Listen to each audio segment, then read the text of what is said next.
اللہ ہی اللہ کیا کرو، دکھ نہ کسی کو دیا کرو، جو دنیا کا مالک ہے نام اسی کا لیا کرو۔ السلام علیکم ورحمۃ اللہ وبرکاتہ۔ ناظرین، استقبال ہے، سواگت ہے آپ کا viral news live studio Jalgaon, Maharashtra, India میں۔ میں آپ کا میزبان مفتی محمد ہارون ندوی۔ آئیے انٹرنیشنل ٹاپ 5 نیوز، دنیا کی 5 بڑی خاص اہم خبروں پر نظر ڈالتے ہیں۔ لیکن سب سے پہلے میں آپ سے اپیل کروں گا کہ جو ساتھی نئے ہیں اور ابھی تک اس بے باک سچے چینل سے جڑے نہیں ہیں، اگر آپ چاہتے ہو کہ آپ کو ملک بھارت کی اور پوری دنیا کی صحیح اور سچی خبریں دیکھنے اور سننے کو ملے تو پھر آپ اس چینل سے جڑ جائیے، سبسکرائب کر لیجئے اس چینل کو، بیل آئیکن گھنٹی کے بٹن کو بھی دبا دیجئے تاکہ ہماری ہر ویڈیو، ہر خبر آپ کو آپ کے موبائل پر مل سکے۔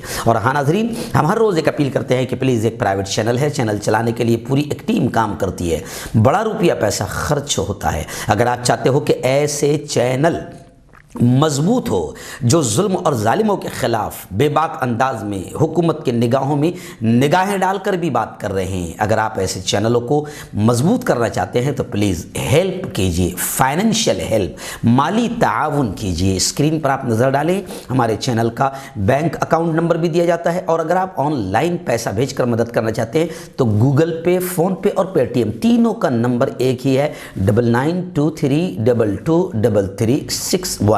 اللہ نے جو بھی آپ کو طاقت دی ہے، ہر دن یا ہفتے میں یا مہینے میں ایک بار ہی صحیح 200، 500، 1000 روپے پابندی سے آپ چینل کی مدد کیجئے، چینل کو مضبوط کیجئے۔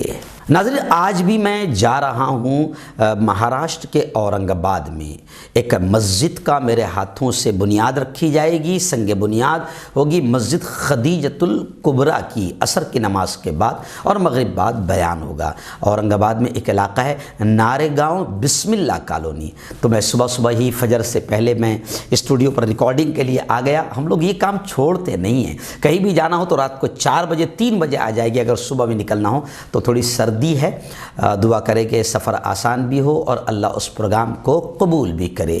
اور ہاں، آئندہ کل جو رات میں بیان ہوتا ہے جمعرات کو رات 9 بجے، تو آئندہ کل کے بیان کا بہت زبردست ٹاپک ہے کہ ٹیپو سلطان رحمۃ اللہ علیہ کا بھارت پر احسان، کیونکہ آپ اور ہم اور پورا ملک نہیں، پوری دنیا جانتی ہے کہ جب تک کہ ٹیپو سلطان رحمۃ اللہ علیہ شہید نہیں ہوئے تھے تب تک کہ انگریز نے یہ نہیں کہا تھا کہ ہندوستان ہمارا ہوا ہے۔ جب شہید ہوئے حضرت ٹیپو سلطان تب جا کر انگریز نے کہا تھا کہ آج سے ہندوستان ہمارا ہوا ہے۔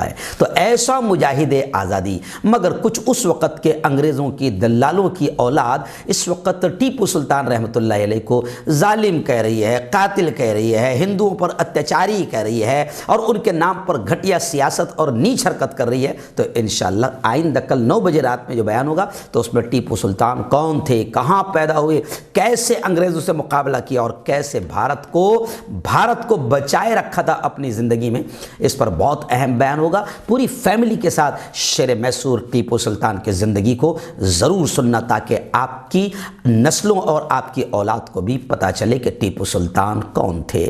ناظرین، پہلی 2 بڑی خبریں امریکہ اور ایران کو لے کر آ رہی ہے۔ جی ہاں، پہلی بڑی خبر آ رہی ہے کہ امریکہ نے ایران کے ساتھ بات چیت کی مہلت کا وقت طے کر دیا، تعین کر دیا، اور دونوں ملکوں کے درمیان اب امریکہ اور ایران کے بیچ ایٹمی ایگریمنٹ، ایٹمی معاہدے پر بالواسطہ ڈائریکٹ بات چیت جاری ہے۔ امریکی وزارت خارجہ کے ایک سینئر ذمہ دار کا کہنا ہے کہ جوہری ایگریمنٹ، جوہری معاہدے کی طرف واپسی کے حوالے سے امریکہ اور ایران کے بیچ ڈائریکٹ بات چیت آئندہ ہفتوں میں، نیکسٹ ویکس میں حتمی مرحلے میں، فائنل مرحلے میں داخل ہو جائیں گی۔ اس سلسلے میں تمام فریقوں کو دشوار سیاسی فیصلے کرنے ہوں گے۔ مذکورہ سینئر نے یہ بات ویانا میں بات چیت کے وقفے کے دوران میں ٹیلی فون کے ذریعے صحافیوں سے گفتگو کرتے ہوئے بتائی۔ وہیں پر ایران کو لے کر دوسری بڑی خبر یہ بھی آ رہی ہے کہ ایران کا بحری جہاز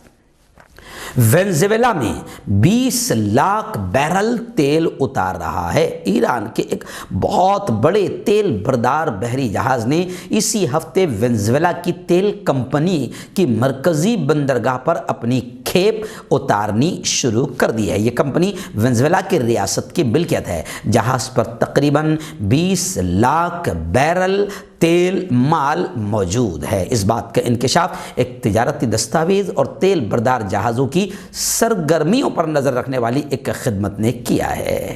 ناظرین، ایسی دوسری بڑی خبر امریکہ اور قطر کو لے کر آ رہی ہے۔ جی ہاں، میں آپ کو بتا دوں کہ امریکہ کے پریزیڈنٹ جو بائیڈن نے قطر کو امریکہ کا غیر نیٹو اتحادی قرار دینے کا اعلان کیا، یعنی انہوں نے کہا کہ ہم قطر کو امریکہ کا غیر نیٹو اتحادی قرار دیں گے، اور غزہ میں استحکام، افغان شہریوں کی منتقلی میں مدد دینے اور دیگر خدمات کا بھی اعتراف کیا ہے۔ امریکی قانون کے تحت یہ درجہ غیر ملکی شراکت داروں کو دفاع، تجارت اور سلامتی کے شعبوں میں کچھ فوائد مہیا کرتا ہے۔ صدر جوزف بائیڈن نے پیر کو انکشاف کیا ہے کہ وہ بحرین، مصر، کویت، اردن جیسے ممالک کی طرح قطر کو بھی امریکہ کا غیر نیٹو اتحادی قرار دیں گے۔ امیر قطر شیخ تمیم بن حمد آل ثانی سے ملاقات سے پہلے صدر بائیڈن نے کہا کہ میں کانگریس کو مطلع کر رہا ہوں کہ میں قطر کو ایک بڑا غیر نیٹو اتحادی نامزد کروں گا تاکہ ہمارے تعلقات کی اہمیت کی عکاسی ہو سکے۔ میں سمجھتا ہوں کہ یہ طویل عرصے سے زیر التوا اقدام ہے اور اب میں یہ قدم بڑھا رہا ہوں اور قطر کو میں امریکہ کا غیر نیٹو اتحادی قرار دوں گا۔ ناظرین، بڑی خبر اس وقت، دو بڑی خبریں اسرائیل کو لے کر آ رہی ہے۔ جی ہاں، لگتا ہے کہ اسرائیل دنیا میں صرف جاسوسی کے لیے ہی پیدا ہوئے۔ انتہائی نیچ، گھٹیا، کمینی حرکتیں اسرائیل ہی کرتا ہے۔ آپ جانتے ہیں کہ ہمارے یہاں بھی جو جاسوسی کروائی گئی اور ہمارے چوکیدار خود چور بن گیا اور چوکیدار نے جاسوسی کروائی ہے، ایسا میں نہیں کہہ رہا ہوں، پورے ملک کی تمام پارٹیاں کہہ رہی ہے کہ چوکیدار ہی جاسوس بن گیا، یعنی چوکیدار کو اپنے ہی لوگوں پر بھروسہ نہیں، اور چوکیدار نے سب سے قیمتی سافٹ ویئر پیگاسس خریدا اور ملک کے لوگوں کی، بڑے بڑے لوگوں کی جاسوسی کروائی۔ جی ہاں، اور وہ سافٹ ویئر بھی اسرائیل سے خریدا۔ تو ایسی ہی خبر آ رہی ہے کہ لبنان میں اسرائیل کے 17 جاسوس نیٹ ورک پکڑے گئے۔ معاشی بحران اور افراتفری کا فائدہ اٹھاتے ہوئے در اندازی کی کوشش کر رہے تھے۔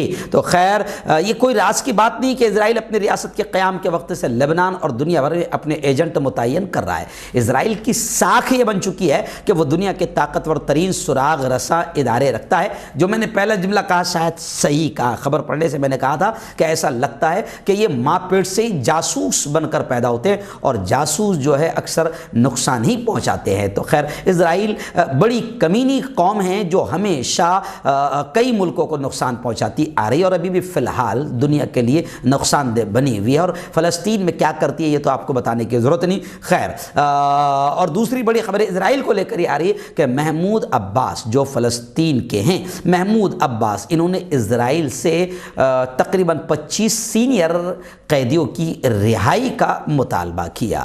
فلسطینی عوام اسرائیلی جیلوں میں اپنے قیدیوں کو اسیران آزادی شمار کرتے ہوئے قدر اور احترام کی نظر سے دیکھتے ہیں۔ ان لوگوں نے اس واسطے اپنی جان قربان کر دی کہ فلسطینی قوم کے بقیہ افراد آزاد سرزمین پر سانس لے سکیں۔ جی ہاں، میں آپ کو بتا دوں کہ اسرائیلی جیلوں میں 500 سے زیادہ قیدی ایسے ہیں جو عمر قید کی سزا کاٹ رہے ہیں۔ ان میں بڑے عمر والے لوگ بھی ہیں اور کچھ ایسے بھی ہیں جن کو 20 برس سے بھی زیادہ جیل میں ہو چکے ہیں۔ یعنی آپ سمجھ سکتے ہیں کہ اسرائیل کتنی گھٹیا اور ظلم و تشدد کی حرکتوں کو اپناتا ہے۔ ناظرین، ایک بڑی خبر اس وقت آ رہی ہے، یوں سمجھیے کہ آسٹریلیا سے یہ بڑی خبر آ رہی ہے۔ جی ہاں، میں آپ کو بتا دوں کہ آسٹریلیا سے سعودی شہری کے انخلاء کے لیے، سعودی شہریوں کو نکالنے کے لیے خصوصی طیارے فراہم کیے جا رہے ہیں۔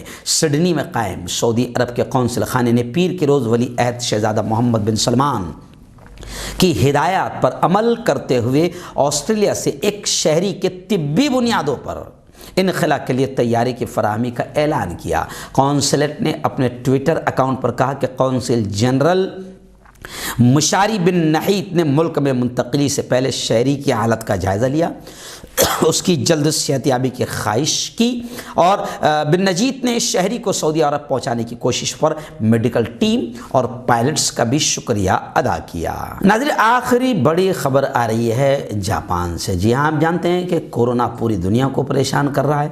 جی ہاں، اور ہمارے ملک میں آپ جانتے ہیں کہ ایک سے ایک ایٹم بے وقوفی کے ہم نے اپنائے تھے کورونا کو بھگانے کے لیے باقاعدہ۔ اچھا، ہم نے نہیں اپنا، ہم کو بڑوں نے کہا تھا، اور ہم تو اندھ بھکت ہیں، اس لیے ہم نے تھالیاں بھی بجائی، تالیاں بھی بجائی، چمچے بھی بجائے، بالٹے بھی بجائے، بگونے بھی بجائیں، نہ جانے کیا کیا اٹھ پٹانگ حرکتیں کی کہ پوری دنیا نے ہم پر ہنسی۔ اور ہم نے تو کہا کہ بھئی ہم کیا کریں، ہم کو ہمارا بڑا کہہ رہا ہے۔ اب بڑے کو آپ سمجھو کہ بڑا کس لیول سے سوچتا ہے یا کہہ رہا ہے، تو خیر ہم نے بھی بہت ساری حرکتیں کی، مگر ہم بھی دوسرے نمبر پر رہے، کورونا کم نہیں ہوا۔ لیکن خیر جاپان سے ایک عجیب خبر آ رہی ہے، اور وہ یہ کہ کورونا کے خاتمے کے لیے بدھ مت راہبوں نے خصوصی عبادت اور دعا کی۔